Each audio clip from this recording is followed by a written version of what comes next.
आधी रात का सन्नाटा था और उसी सन्नाटे को चीरती हुई एक अजीब सी हंसी गूंजी। मीरा गहरी नींद में थी। एक पल के लिए उसे लगा शायद ये सिर्फ उसका वहम है, लेकिन जब वो हंसी दोबारा गूंजी तो मीरा का दिल जोर जोर से धड़कने लगा। वो आवाज सीधे उसकी बेटी अनाया के कमरे की तरफ से आ रही थी। मीरा धीरे धीरे उस कमरे की तरफ बढ़ने लगी।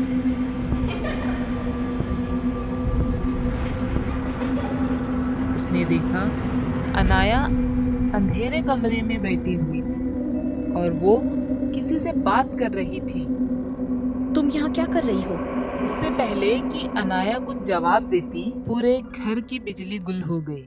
मीरा ने जल्दी से माचिस जलाई और मोमबत्ती जला दी। किससे बात कर रही थी तुम? अपने दोस्त से। दोस्त? यहाँ तो कोई नहीं है। है ना मम्मा? बस करो अनाया, तुम नींद में बातें कर रही हो। नहीं मम्मा, वो हमेशा मेरे साथ रहती है। बहुत हो गया, अब सो जाओ। अगर आपको यकीन नहीं है तो पीछे मुड़कर देख लो।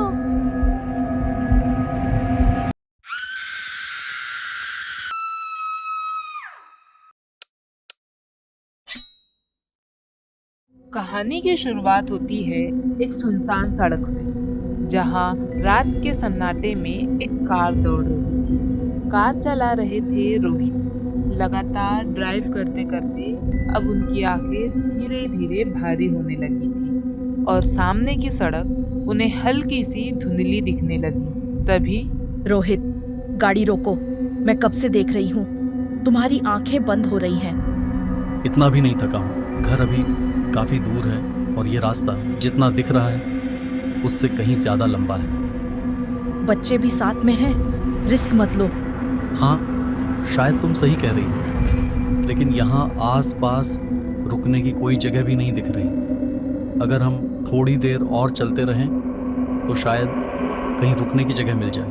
पीछे सीट पर बैठा उनका बेटा आरव गहरी नींद में था और छोटी बेटी अनाया अपनी गुड़िया को सीने से लगाकर सो रही थी। तभी रोहित को कुछ याद आया।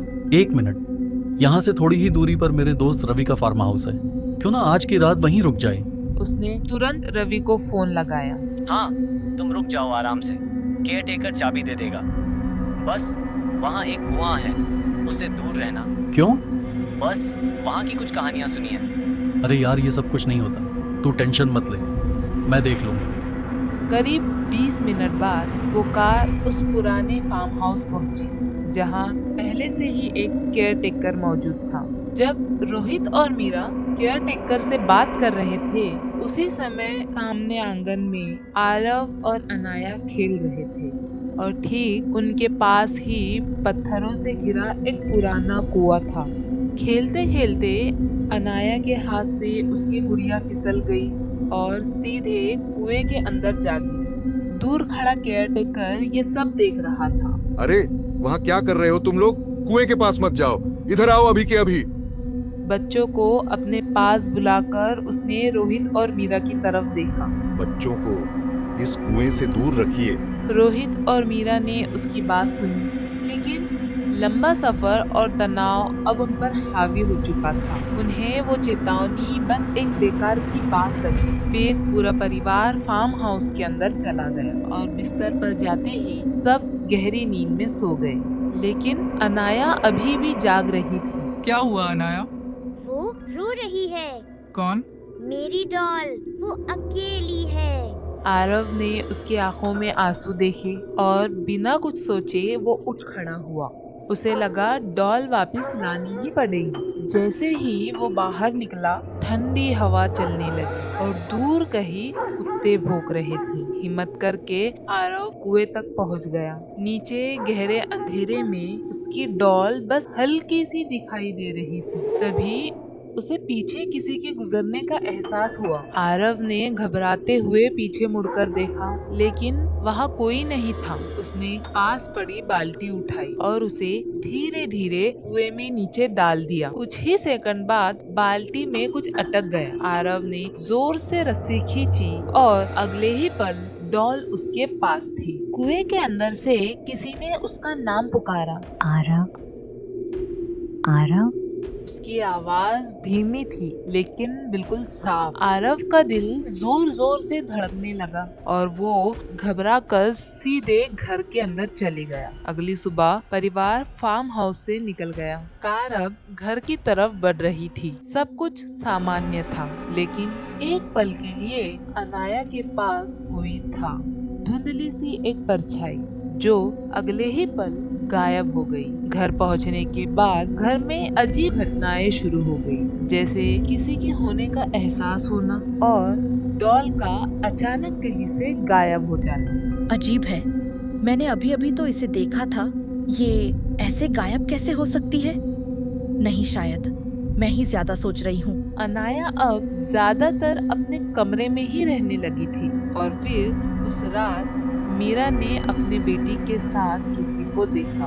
उसने ये सब अपने पति को बताया, लेकिन मीरा के पति को लगा शायद उसने कोई बुरा सपना देखा हो। मीरा, शायद तुम्हें कोई बुरा सपना आया होगा। प्लीज रिलैक्स करो, मैं ऑफिस से आकर ठीक से बात करता हूँ। अभी मुझे एक बहुत जरूरी मीटिंग के लिए निकलना है। लेकिन मीरा जानती थी कुछ बुरा उनके साथ हो सकता है। तभी अचानक मीरा को अनाया का ख्याल आया। वो उसके कमरे में गई, लेकिन अनाया वहाँ थी ही नहीं। उन्होंने पूरा घर छान मारा, लेकिन वो कहीं भी नहीं थी। तभी बाहर से चीखने की आवाज आई। दोनों घबराकर बाहर की तरफ भागे। मीरा को उस गुड़िया का एहसास हुआ। वो हिम्मत करके उसकी ओर बढ़ी।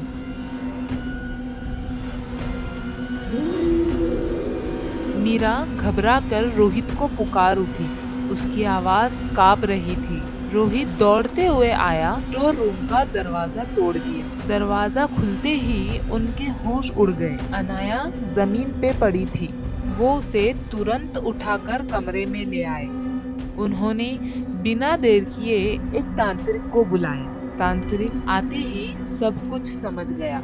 ये आत्मा बदला नहीं चाहती, ये अपनापन चाहती है। इसे बचपन में उसी कुएं में फेंक दिया गया था और फेंकने वाला इसका अपना बाप था। उसे लड़का चाहिए था, लड़की नहीं।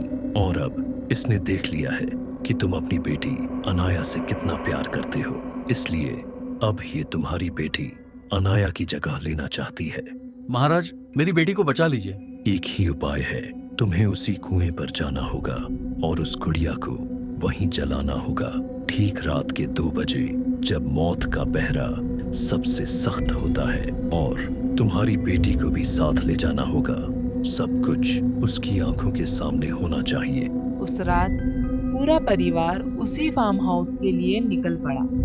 कार में सन्नाटा था, सब डरे हुए थे, लेकिन अनाया हंस रही थी।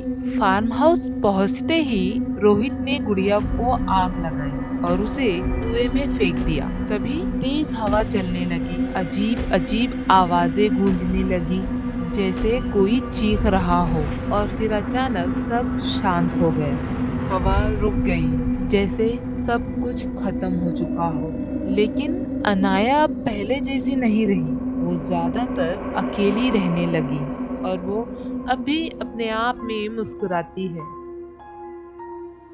अगर आपको हमारी कहानी पसंद आई हो तो प्लीज हमें सपोर्ट करें और वीडियो को लाइक और सब्सक्राइब जरूर करें। Thank you.